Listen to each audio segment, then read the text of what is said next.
Coming up tonight, we have education, programs, and special things that can help children succeed. That's coming up.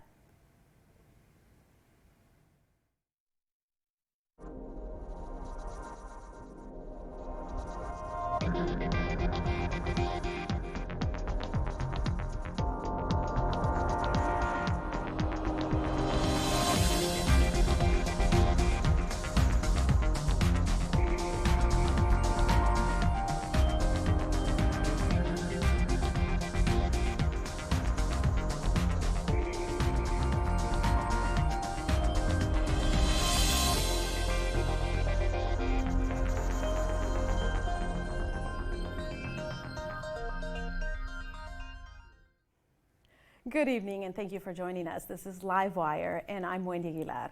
Tonight we have a very special show. We are talking about our future, the future generation, our children, and how important it is to have schools, education, and programs to help them succeed.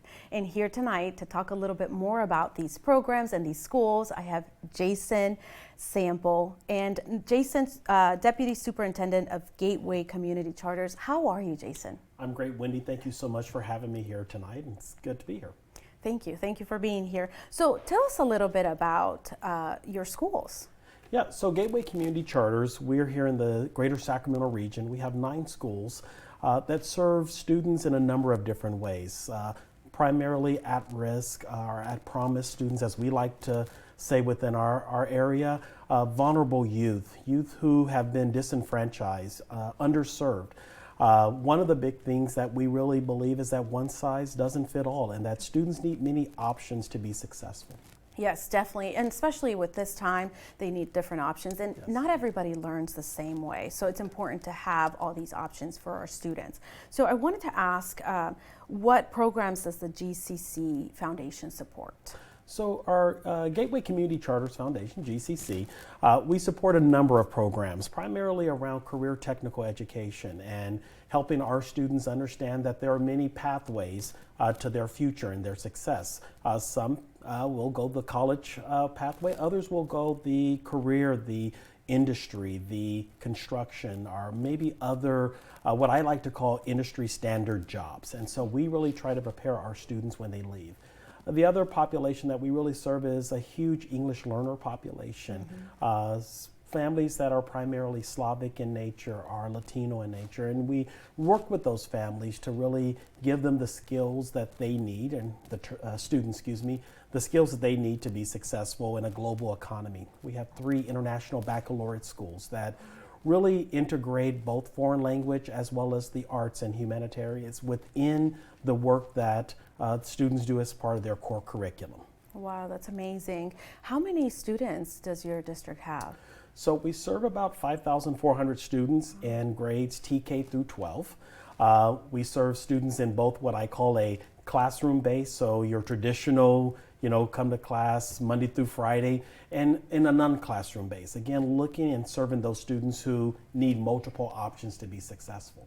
Oh, that's fantastic. And I know that you brought some pictures with you that we're going to be looking at right now, because it really helps tell that story about what these students are doing, how they're learning, and how they're interacting with each other. So we have one here, they're playing sports. Tell us a little bit about that. Yes, so the picture that you see here, these are our Futures High School students who are these are students in the Del Paso Heights area of Sacramento, and really this was a beautiful brand new facility that we built for these students back in 2018. It looks beautiful. Traditionally, these students in this community has not had the option or the opportunity to have nice school facilities, and so we wanted to say that we bring our best so that our students can do their best. So we brought our best to this neighborhood and to this community. I like that, and there they are doing community events. So I want to ask, what kind of events does the GCC Foundation have to support their students, to support their learning?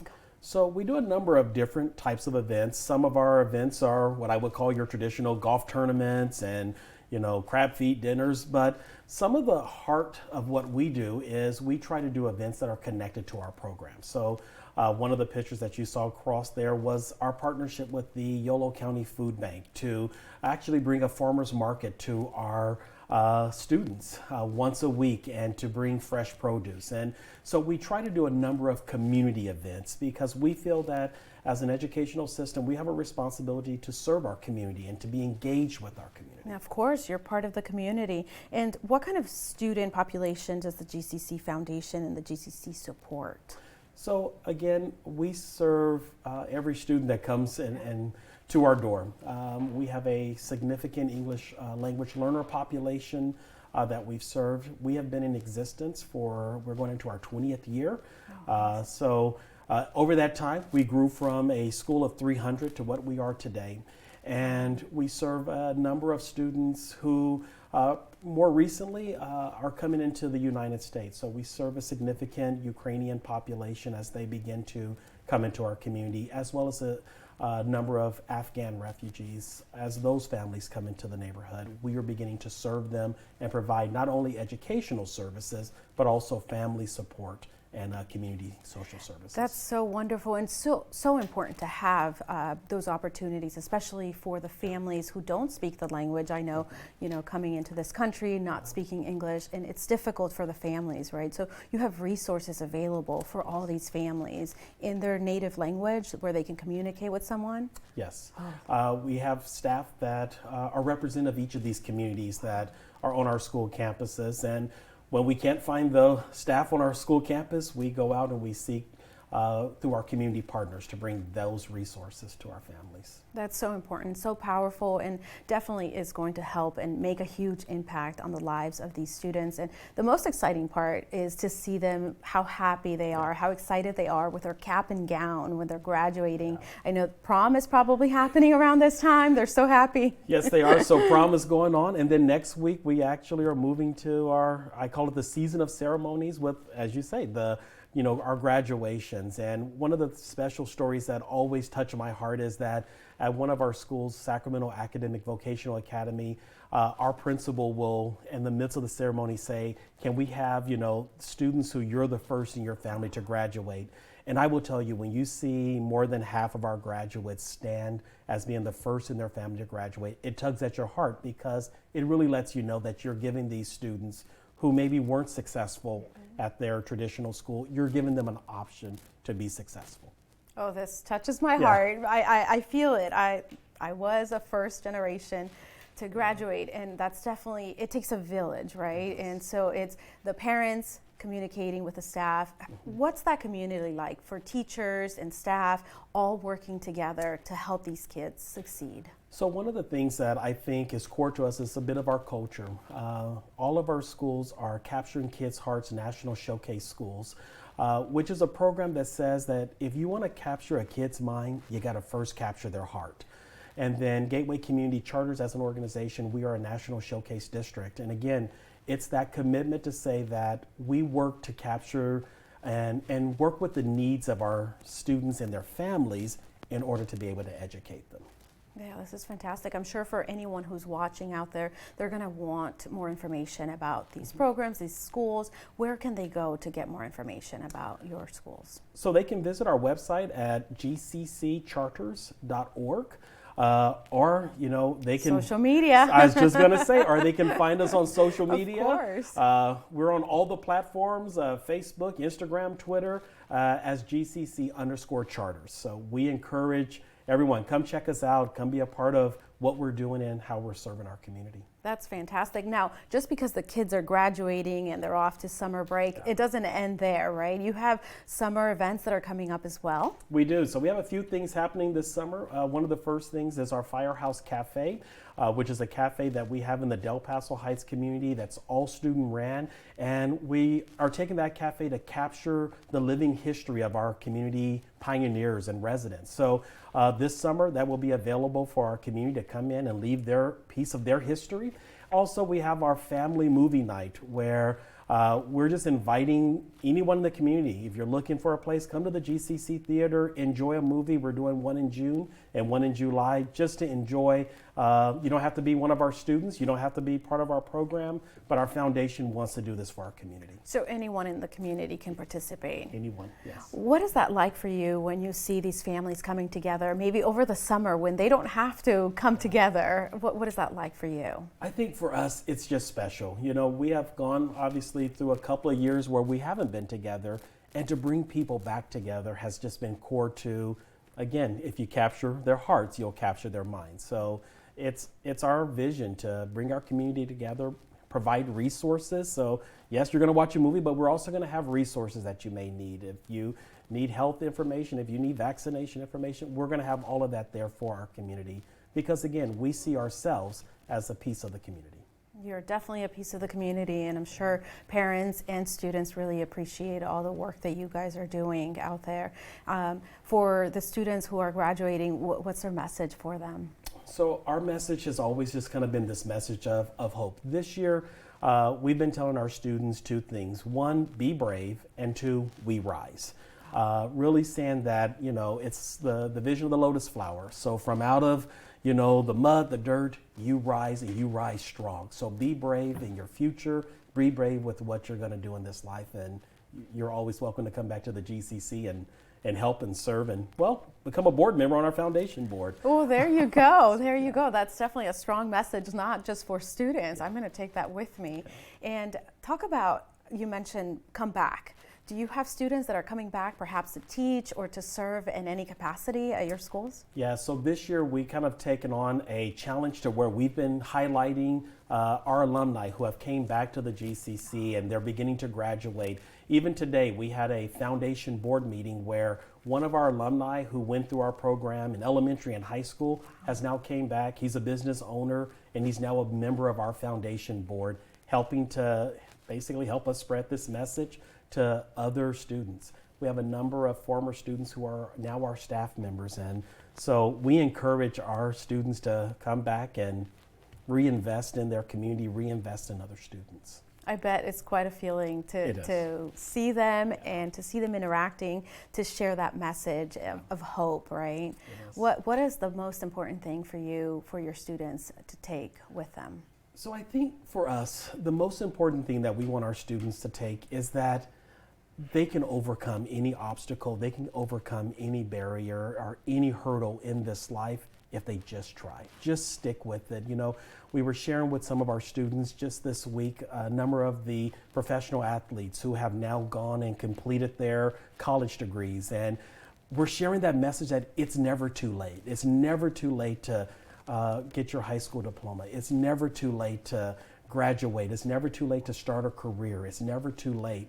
And we're here to help you be successful. I'm jumping out of my seat with excitement. Those words, I think that a lot of people who are watching tonight are getting excited. Maybe somebody is going to log on there and enroll their student, and hopefully they'll be coming to you. It sounds like you have a great group of teachers and staff. What do you feel like working with all of them? You know, our core values is service, and you know, the first S of that is student focused. Everything that we do is really being focused on the needs of the students and being focused on what they need. And then we keep going through, and the E stands for excellence. And that's really what we try. Excellence is something that we don't achieve. It's a journey. And so our teachers, our staff, they know that every day it's about what does that student need? What are the needs of that young person? And how are you going to help them be successful? And then the whole word is service. We're here to serve, and that's what we try to do, and we embody that throughout the entire organization, from the board all the way through the classroom. It's been a very challenging 2 years. Yeah. Is this the first graduation you're holding in person or second? So this will be our second. Okay. Last year we held our end of year celebrations outdoors, and so I think our people will be happy to come back indoors. But it's going to be special this year just to, again, have all of our graduates and not have half online and half in the building, but it will be special for us, and we're looking forward to celebrating with these young people. Oh, I can just imagine. They're so excited. They're probably getting their cap and gown ready and getting ready to take those Taking photos. senior photos and pictures. Yes, with the family. And again, it's a village, right? Yeah. And when you see somebody cross that stage, get that diploma, it's not just one person. It's a whole community of people coming together. So I'm really excited for the work that you guys are doing, and it's just wonderful. And we're gonna come back after the break. We're going to take a small break, but join us here. We're going to continue to talk about programs and ways to help our students succeed.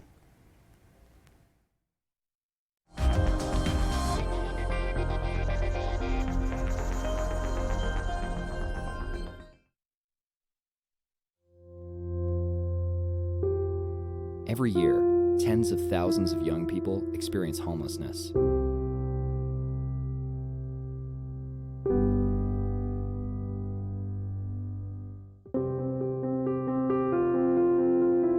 If you or someone you know needs help, 1-800-RUNAWAY can provide support and connect you to the right resources. Together, we can end youth homelessness.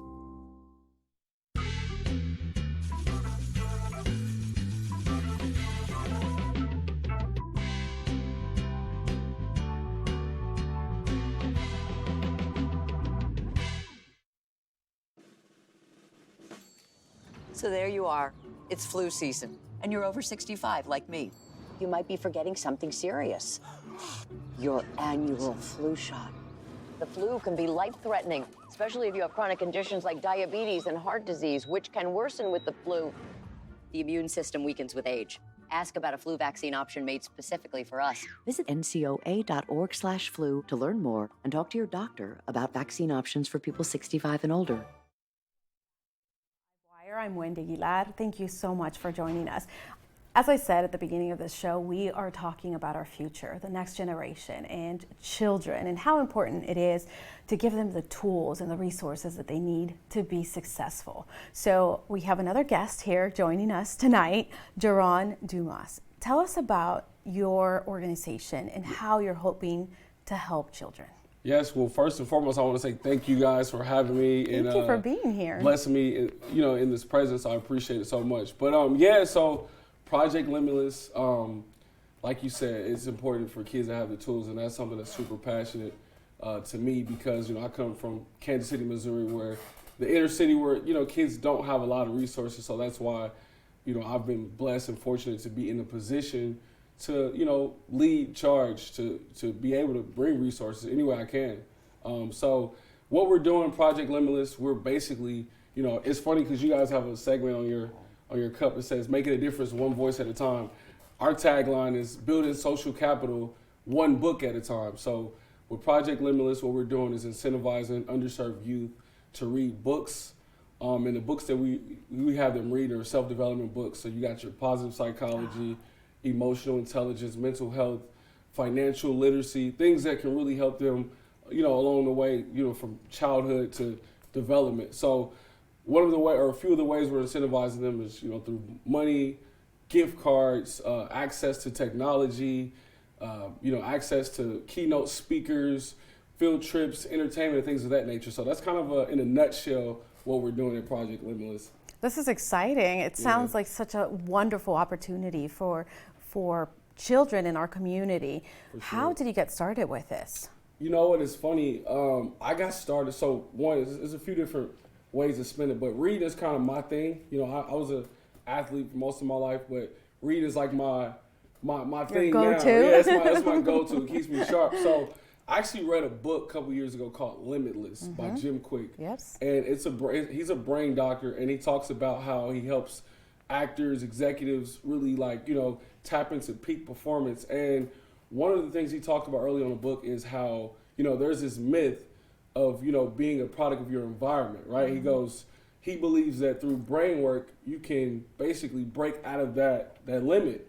So I'm like, I got really interested, and I just started reading, and you learn that through brain work, through reading, you can really expand your trajectory. So immediately I'm like, I just thought, I've always thought about the different ways to help my community. No matter how far I go in life, I want to be able to help my community and people who need help, right? So I thought, how can I use this concept, for me to I guess, To help others. lend a helping hand and help others. Yeah. So that's kind of how I started the idea. And to be honest with you, it's like the law of attraction. Once I start planting the seed of Things this start idea, happening. it just started unrolling. So that's kind of, how I got, what made me want to do it. And then I've just been pushing forward ever since. It's definitely an exciting project to get kids to learn to read and to be excited about it. So one of the things is a lot of the times, when I was back in school, I didn't really like to read. Right. So how do you get somebody to be excited about reading? 100%. I think the main thing is, even for me, I didn't finish a chapter book until I was an adult, right? But I still skated my way through school and even in college, because I played ball. But anyway, I think the main thing is like I say, even now when I read books, it's those tangible lessons, and you realize a lot of the books that we read now,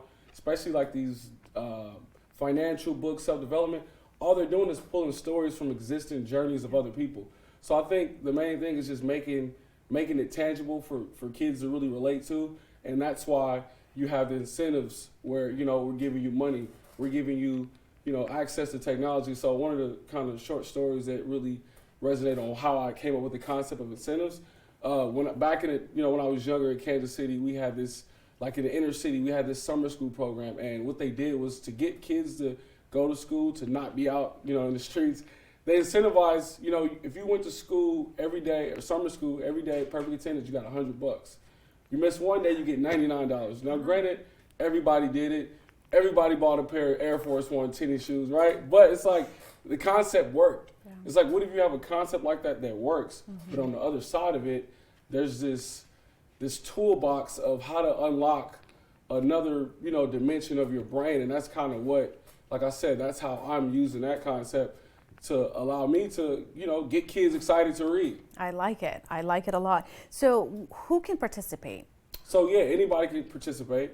Right now we're targeting really the ages between like 6th grade through sophomore year of high school. And the reason why we chose that age group is just because that's where you can still kind of mold kids. And again, another story, when I moved here, from Kansas City, Missouri, it was from 6th grade to sophomore year. And those years really formed, me as a young man. So even, once I left Sacramento, everything that I learned during that time that molded me stayed with me. Yeah. So that's why, like, everything that I'm doing with Project Limitless, it relates to my, direct experiences. So that's why, it makes me more passionate about it. And as I'm talking to kids and explaining the mission, I'm not somebody who, I saw this idea somewhere and was like, I should try it. I'm like, no, listen, I can share my life story with you, and you can see the fruits of it. So that's kind of how we're playing it. Now, where can people find more information and learn more about Project Limitless? 100%. So Project Limitless, our website, projectlimitlessinc.org. I'm on all the social media platforms. I'm on LinkedIn. You could just search Project Limitless Inc., Instagram, Project Limitless Inc. So those are my main 3 platforms that I'm on. I'm constantly updating with just different updates on what we're doing, different events that we're doing, and all that good stuff. And also, along with that, I do a lot of networking for the nonprofit and with a lot of small businesses in the community for them to be able to get involved. So every first Thursday, we're doing a networking event downtown. So you can find that information on my personal Instagram, which is also linked to Project Limitless's Instagram, but those are kind of that's how you can find us. You're really keeping busy. Yeah, you're staying for sure, busy. For sure. So with that said, when you have a child who picked up a book and perhaps wasn't excited to read at first, but then you saw them get excited, you saw them finish that book, and afterwards they grasp something, they learn something new. What is that like for you? Man, it's amazing because, I didn't realize the power of reading a book, and it opened my brain until I was, 22? So if I can get a kid that can figure that out half the time I did, I know the sky's the limit. They can, beat where I'm at now way sooner. So I think for me, that's the ultimate joy. Like, I don't judge the metrics by how many kids in the program, how much money we're getting. It's how many kids seeing that look on their face when they realize, like, wow, And I think that's the biggest thing, because even every day when I read books, I get that enjoyment, that excitement, all the time. And I think social capital is a huge thing. And I think once you see people unlock this social capital to another level, it's like I said, that's the ultimate reward. And again, there's so much passion in your voice. What is the message that you're sharing with kids, with the next generation? What do you want them to learn or to get from your program? I think the biggest message is, the way I go through life is, our duty is to leave this place better off than it was when we got here. And I think if that's your mission, if that's what drives you every day, you're going to always, figure out ways to be productive, to push for something better. And I think that's the ultimate goal, is to live, for not just yourself. And I think, like I said, athlete mentality, I always carried that on my shoulders. I thought I was going to the NBA. So I think I was always destined to do something bigger than myself. And I think as long as you keep that mentality, you'll do great things in life. That's fabulous. Again, where can we find more information? Yes, projectlimitlessinc.org. We're on Instagram as well, at Project Limitless Inc. My social media handle is GADUMAS, which is my first initial last name. And I'm on LinkedIn as well, so Project Limitless, we're on that. We're always updating with different things we're doing. And I'm at every networking event in town, so you might just run into There me. you go. We might just run into you might just everywhere run we into go me. this summer. This is wonderful. We've learned so Absolutely. much. Thank you for sharing all this thank you, wonderful guys. information, and hopefully more and more people can get involved. It is definitely a wonderful project that you're doing. You're excited. I am definitely excited, and we all should be excited. We're going to make this place better. Yes, of course, and definitely great for opportunity for our children, the next For sure. generation. So thank you so much for joining us. No, and thank you guys for for you having at me. home, thank you for letting us into your homes tonight. It's been a wonderful evening talking about the next generation, about Absolutely. their education and all these programs that are available. And of course, you can always find more information on our website. And we gave you all the information about our two guests as well. You can find more information on them as well. Thank you so much for watching, and thank you for joining us tonight. Have a good evening.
Every year, tens of thousands of young people experience homelessness.